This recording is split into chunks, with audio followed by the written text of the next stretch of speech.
الحمدللہ رب العالمین، اللہم صلی علی سیدنا محمد وعلی آل سیدنا محمد وبارک وسلم۔ ربنا آتنا فی الدنیا حسنۃ وفی الآخرۃ حسنۃ وقنا عذاب النار۔ ربنا ظلمنا انفسنا وان لم تغفر لنا وترحمنا لنکونن من الخاسرین۔ رب اجعلنی مقیم الصلاۃ ومن ذریتی ربنا وتقبل دعاء۔ ربنا اغفر لی ولوالدی وللمؤمنین یوم یقوم الحساب۔ سبحان ربک رب العزۃ عما یصفون وسلام علی المرسلین والحمد للہ۔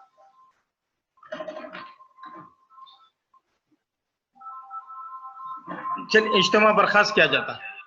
جزاک اللہ خیر۔